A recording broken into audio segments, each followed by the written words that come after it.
Assalamualaikum warahmatullahi wabarakatuh. Kami dari kelompok 3 akan mempresentasikan tugas kami yang bertemakan asuransi. Apa itu asuransi? Asuransi merupakan suatu mekanisme yang memberikan perlindungan tertanggung apabila terjadi resiko di masa mendatang. Apabila resiko itu benar-benar terjadi, pihak tertanggung akan mendapatkan ganti rugi sebesar nilai yang diperjanjikan antara penanggung dan tertanggung. Salah satu contoh resiko yang mengakibatkan ganti rugi besar adalah kerusakan pada harta benda perusahaan yang tidak dijamin bila penyebabnya adalah pencurian ataupun kesengajaan dalam merusaknya. Secara rasional, para pelaku bisnis akan mempertimbangkan usaha untuk mengurangi resiko yang dihadapi. Manfaat asuransi. Yang pertama adalah rasa aman dan perlindungan polis asuransi yang dimiliki oleh tertanggung akan memberikan rasa aman dari resiko atau kerugian yang mungkin timbul. Yang kedua, pendistribusian biaya dan manfaat yang lebih adil. Prinsip keadilan harus diperhitungkan dengan matang untuk menentukan nilai pertanggungan dan premi yang harus ditanggung oleh pemegang polis. Yang ketiga adalah polis asuransi dapat dijadikan jaminan untuk memperoleh kredit. Yang keempat, berfungsi sebagai tabungan dan sumber pendapatan premi yang dibayarkan tiap periode mempunyai substansi yang sama dengan tabungan. Yang kelima, alat penyebaran resiko yang seharusnya dibebankan pada tertanggung ikut dibebankan juga pada penanggung dengan imbalan sejumlah premi tertentu yang didasarkan atas nilai pertanggungan, serta yang terakhir adalah membantu meningkatkan kegiatan usaha. Resiko ketidakpastian. Resiko dalam industri perasuransian diartikan sebagai ketidakpastian dari kerugian finansial atau kemungkinan terjadi kerugian. Ketidakpastian dan peluang kerugian ini dapat disebabkan oleh berbagai macam hal, antara lain ketidakpastian ekonomis, ketidakpastian yang berkaitan dengan alam, ketidakpastian terjadinya perang, pembunuhan, pencurian, dan sebagainya. Ada 3 macam resiko ketidakpastian. Yang pertama adalah resiko murni, yaitu suatu resiko yang apabila benar-benar terjadi akan memberikan kerugian dan apabila tidak terjadi tidak akan memberikan kerugian dan tidak juga memberikan keuntungan. Contohnya kecelakaan, seperti kebakaran, gunung meletus, banjir, dan sebagainya. Yang kedua adalah resiko spekulatif. Adalah resiko yang berkaitan dengan terjadinya dua kemungkinan, yaitu kemungkinan untuk mendapatkan keuntungan dan kemungkinan untuk mendapatkan kerugian. Contohnya adalah pembelian saham. Yang ketiga adalah resiko individu. Resiko individu adalah resiko yang dihadapi dalam kehidupan sehari-hari, contohnya kehilangan pekerjaan, meninggal dunia, dan sebagainya. Ada 3 jenis resiko individu. Yang pertama adalah resiko pribadi, resiko harta, dan resiko tanggung gugat. Resiko pribadi atau personal risk adalah resiko yang mempengaruhi kemampuan seseorang untuk memperoleh manfaat ekonomi. Yang kedua adalah resiko harta atau property risk, adalah resiko bahwa harta yang kita miliki hilang, rusak, atau dicuri. Dengan kerusakan tersebut, pemilik akan kehilangan kesempatan ekonomi yang diperoleh dari harta yang dimiliki. Dan yang ketiga adalah resiko tanggung gugat atau liability risk, adalah resiko yang dihadapi perlu ditangani dengan baik. Dalam menangani resiko tersebut minimal ada 5 cara, yaitu menghindari resiko atau risk avoidance. Orang yang bersangkutan perlu mempertimbangkan resiko yang mungkin muncul dari aktivitas yang dilakukan. Setelah mengidentifikasi, orang dapat meneruskan kegiatannya atau dapat juga menarik diri dari kegiatan tersebut. Dengan cara menarik diri ini, sebenarnya orang sudah menghindari resiko. Yang kedua adalah mengurangi resiko atau risk reduction, yaitu mengurangi resiko berarti mengambil tindakan yang bersifat meminimalisasi kemungkinan terjadinya resiko kerugian. Yang ketiga, menahan resiko atau risk retention. Berarti kita dapat melakukan aktivitas apa-apa terhadap resiko tersebut. Resiko tersebut biasanya dapat ditahan karena secara ekonomis biasanya melibatkan jumlah yang kecil. Yang keempat adalah membagi resiko atau risk sharing. Membagi resiko berarti melibatkan orang lain untuk sama-sama menghadapi resiko tersebut. Yang kelima adalah mentransfer resiko atau risk transferring. Berarti memindahkan resiko kerugian kepada pihak lain yang bersedia serta mampu memikul beban resiko. Prinsip asuransi. Yang pertama adalah insurable interest, merupakan hak berdasarkan hukum untuk mempertanggungan suatu resiko yang berkaitan dengan keuangan. Syarat yang perlu dipenuhi adalah kerugian, kewajaran, katastrofik, dan homogen. Yang kedua adalah itikat baik.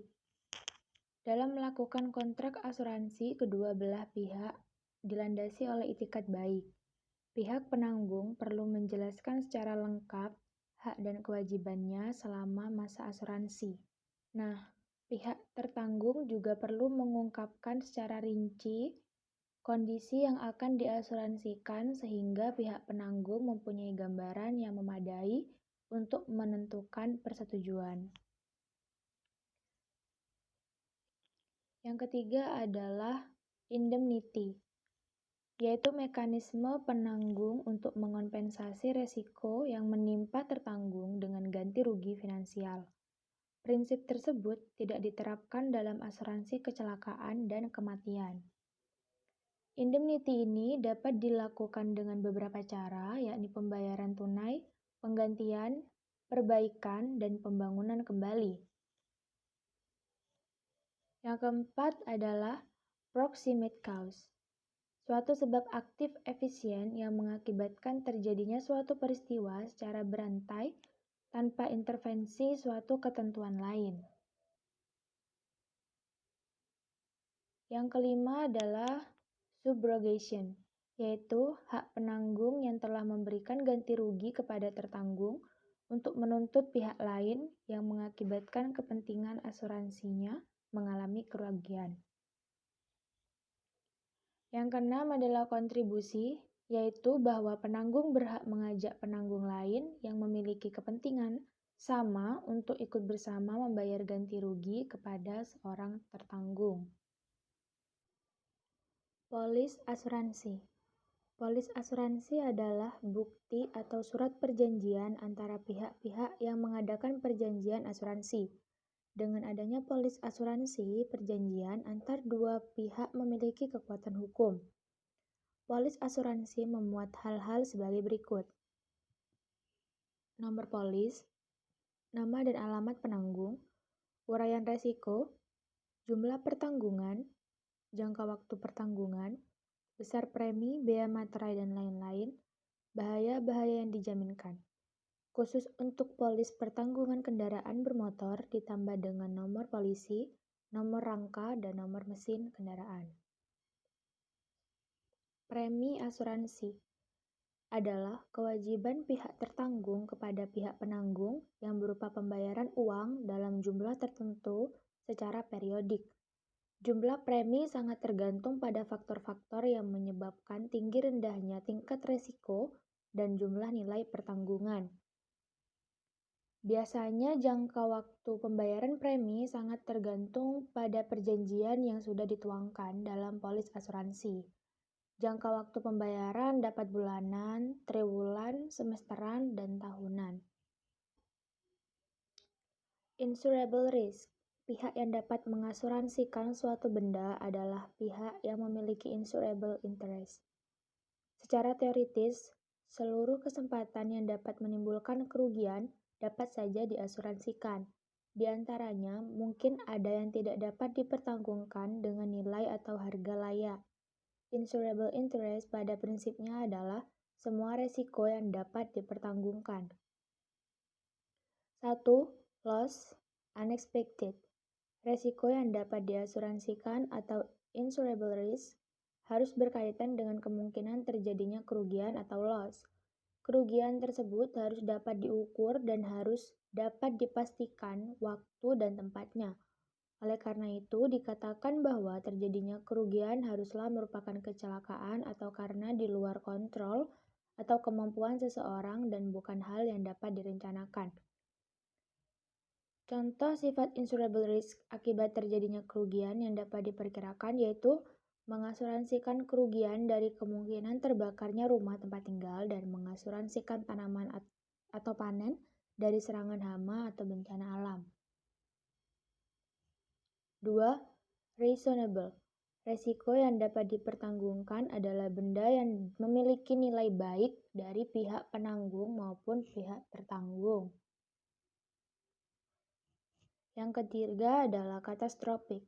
Suatu resiko dapat digolongkan sebagai insurable. Resiko tersebut diharuskan tidak akan menimbulkan suatu kemungkinan rugi yang sangat besar. Jika sebagian besar pertanggungan kemungkinan akan mengalami kerugian pada waktu bersamaan akibat suatu bencana.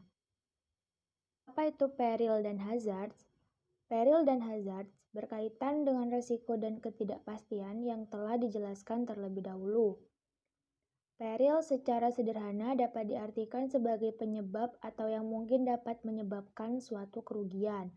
Dalam praktiknya, istilah penyebab kerugian terkadang digunakan dalam polis asuransi yang pada dasarnya dimaksudkan sebagai peril. Peril yang umum adalah kebakaran, kemalingan, badai, banjir, dan ledakan. Masing-masing peril tersebut dapat menyebabkan suatu kerugian. Sedangkan hazard adalah setiap keadaan yang dapat menciptakan atau mendorong kesempatan timbulnya kerugian dari peril. Contoh bentuk dari peril dan hazard adalah merokok di dalam pabrik dinamit dan terjadi letusan di dalam ruang mesin. Penggolongan asuransi. 1. Menurut sifat pelaksanaannya. A. Asuransi sukarela. Pada prinsipnya, pertanggungan dilakukan dengan cara sukarela dan semata-mata dilakukan atas kesadaran akan kemungkinan terjadinya resiko kerugian atas sesuatu yang dipertanggungkan tersebut. Misalnya, asuransi kecelakaan, asuransi tenaga kerja, dan sebagainya. B. Asuransi wajib. Merupakan asuransi yang sifatnya wajib dilakukan pihak-pihak terkait yang pelaksanaannya dilakukan berdasarkan perundang-undangan yang ditetapkan oleh pemerintah. 2. Menurut jenis usaha perasuransian. Usaha asuransi. 1. Asuransi kerugian atau non-life insurance. Asuransi kerugian menurut Undang-Undang Nomor 2 Tahun 1992 yaitu usaha yang memberikan jasa-jasa dalam penanggulangan resiko atas kerugian, kehilangan manfaat dan tanggung jawab hukum pihak ketiga yang timbul dari peristiwa yang tidak pasti. Usaha asuransi kerugian dapat dibagi sebagai berikut. 1. Asuransi kebakaran, yaitu asuransi yang menutup resiko kebakaran. 2. Asuransi pengangkutan adalah asuransi pengangkutan atau marine assurance.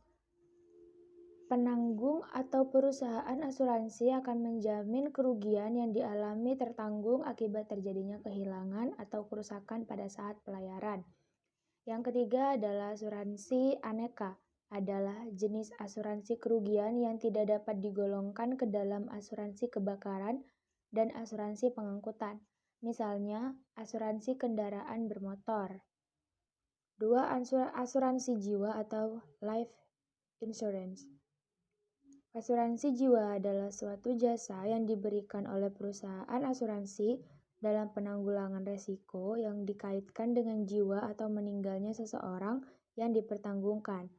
Asuransi jiwa memberikan dukungan bagi pihak yang selamat dari suatu kecelakaan, santunan bagi tertanggung yang meninggal, bantuan untuk menghindari kerugian yang disebabkan oleh meninggalnya orang kunci, penghimpunan dana untuk persiapan pensiun, ruang lingkup usaha asuransi jiwa. Terima kasih atas perhatiannya. Semoga penjelasan tadi dapat dimengerti dengan baik. Semangat dan sangat belajar untuk teman-temanku. Wassalamualaikum warahmatullahi wabarakatuh.